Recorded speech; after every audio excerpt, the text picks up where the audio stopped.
नमस्कार. स्वाद संगीतामध्ये आपलं स्वागत आहे. आज मी करत आहे कैरीचं सरबत. सध्या कैऱ्या खूप छान येत आहेत. सगळ्यात आधी मी हा सब्जा भिजवून घेणार आहे. त्यानंतर सरबताची तयारी करते. कैऱ्या चिरल्यानंतर एका भांड्यामध्ये ह्या मोजून घेतल्या. अशा वाटीमध्ये 2 वाट्या भरल्या आहेत. 2 वाट्या कैऱ्यांच्या फोडी भरल्या. ह्याच वाटीने मी आता साखरही घेणार आहे. त्याच वाटीने आता मी इथे साखर घेतलेली आहे. 1 वाटी टाकली आणि अजून 1.25 ते 1.5 वाटी साखर इथे लागत आहे. 1.5 वाटी साखर टाकलेली आहे. कैरीच्या आंबटपणानुसार साखर कमी जास्त होऊ शकते. इथे थोडंसं आलं घेतलेलं आहे. आल्याचे तुकडे करून घेत आहे. आपल्या आवडीप्रमाणे आवडत नसेल तर कमी टाकलं तरी चालेल. आणि एक मोठा लिंबू आहे.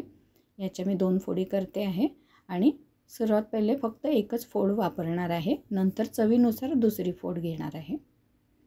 मोठा लिंबू असल्यामुळे भरपूर रस निघालेला आहे. हा मी नंतर चव बघून टाकणार आहे. आता यामध्ये थोडेसे पुदिन्याचे पानं आणि हे सर्व मिश्रण मी मिक्सरमधून बारीक पेस्ट करून घेणार आहे. थोड्याफार फोडी राहतात, त्यामध्ये पाणी घालून नंतर परत करता येईल बारीक. कैरीच्या फोडी जास्त होत्या त्यामुळे मिक्सरच्या भांड्यामध्ये मी 2दा फिरवलेले आहेत. अशा प्रकारे वर जो पल्प राहिलेला आहे हा गाळून घेत आहे मी आणि हा परत एकदा मिक्सरमधनं फिरवणार आहे. परत यामध्ये थोडं पाणी घालणार आहे. या सरबतामध्ये आपल्याला पाणी भरपूर लागणार आहे. आता मी याला परत फिरवलेलं आहे. अगदी बारीक प्युरी करून घेतलेली आहे आणि याला जरा पातळ करत आहे म्हणजे गाळताना इझिली गाळलं जाईल जास्त पाणी असलं तर. पूर्ण सरबतामध्ये इथे मला 5 वाट्या पाणी लागलेलं आहे. ज्या वाटीने मी साखर घेतली, कैरी घेतली, त्याच वाटीने मी पाणी पण घेतलेलं आहे. अशा प्रकारे थोडासा चोथा राहिलेला आहे. इथे मी काळं मीठ घेत आहे. उपवास असेल तर हे स्किप केलं तरी चालेल. साधं मीठ टाकलं तरी चालेल. साधं मीठ पण थोडं घालत आहे. त्यानंतर इथे थोडासा चाट मसाला घालत आहे. हा पण आवडत नसेल किंवा उपवास असेल तर नाही टाकला तरी चालणार आहे. आणि इथे थोडासा फूड कलर घालणार आहे.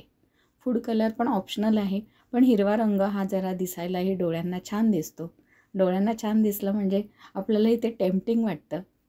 त्यामुळे असं हे सरबत छान दिसायला लागतं. म्हणून थोडासा फूड कलर टाकायचा आणि थोडेसे चिरलेले पुदिन्याचे पानं. हे सर्व मिश्रण ढवळून घ्यायचं आहे. अशा प्रकारे आपलं सरबत तयार झालेलं आहे. इथे ह्या स्टेपला मी थोडी चव घेणार आहे सरबताची. कैऱ्या जास्त आंबट नव्हत्या त्यामुळे मला हा अजून अर्धा लिंबू इथे वापरावा लागत आहे. एक पूर्ण अख्खा मोठा लिंबू इथे मी वापरलेला आहे. तुमच्याकडे छोटे लिंबू असतील तर 2 वापरले तरी चालेल. हे सब्जा बीज मी मगाशी भिजवलेलं होतं, ते भिजलेलं आहे, ते मी आता घालत आहे. सब्जा ही थंड असतो त्यामुळे उन्हाळ्यामध्ये सब्जाचा वापर केलेला जास्त चांगला. ह्या वाटीप्रमाणे मी पाणी घेतलेलं आहे. इथे 5 वाट्या मला पाणी लागलं. आता सरबत हे मी ग्लासामध्ये सर्व केलेलं आहे. त्यामध्ये बर्फ टाकत आहे.